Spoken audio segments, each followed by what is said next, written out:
to Good Morning Little City. Smoothies. I love them, you love them, everybody loves smoothies. But do you ever get the feeling that you're not getting the most out of your smoothies?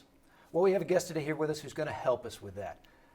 Maria Smith, the owner and chief smoothologist at the Blendwell stores you may have seen around town. Also a food blogger. Lovely to have you with us. Thank you. What are you going to teach us about smoothies today?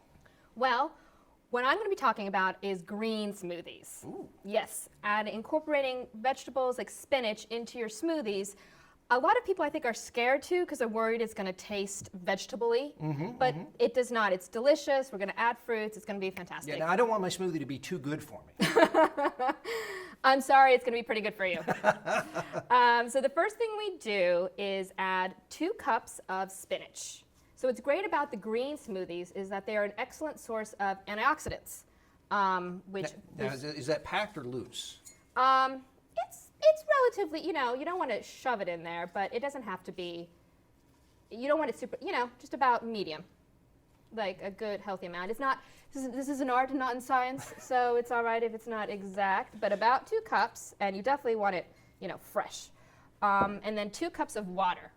Now the key is that you want to mix your veggies and your liquid base, either water in this case, first to avoid it being crunchy or clumpy. You want to drink your smoothie. You don't want to eat your smoothie.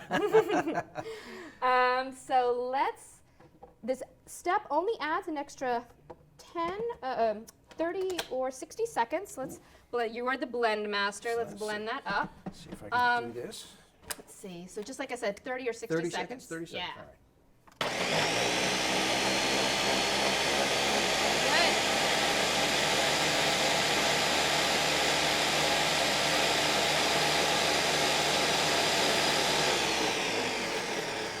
Perfect. Perfect. That's fantastic. You want your smoothie smooth, right? Now I'm going to add a cup of pitted cherries. If you don't have cherries or if you don't want to deal with de-pitting them, you can substitute berries instead. So 1 cup of cherries. I pre-mixed everything. 1 banana. So I like to break my banana in half. You don't have to, but I find that it blends a little bit better when you do. And then we are going to have, just over here, a cup of pineapple, which is basically 3 spears that you just cut into chunks, again, to make it easier to blend. What's great about pineapple is that it's a natural sweetener, so you don't have to add sugar or any other artificial sweeteners. You get the naturally sweet taste, not a spinachy taste, but a sweet taste from your actual ingredients.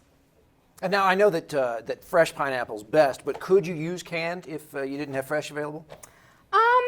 You could. Usually what I don't like about canned is that sometimes they add actual corn syrup or other kind of sweeteners. So it's best to try and get fresh pineapple. And actually also, if you like your smoothies really cold, if you freeze your banana or your pineapple, that gives it That nice texture, that nice smoothie texture. That's wonderful. But how long am I going here? I'd say another about 30 seconds. Okay, all right, here we go.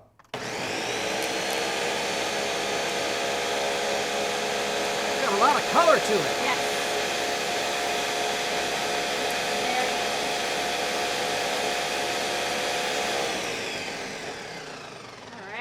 Now we're off, so we're nice and safe. And as you see, it just took a couple of minutes to do. I mean, that's the other great thing about smoothies, that just a few minutes of prep and making, and then you can take them on the go. So they're an ultimate fast food that's very healthy. It's great for your immune system and increasing your energy. Okay, here's to it. Yes.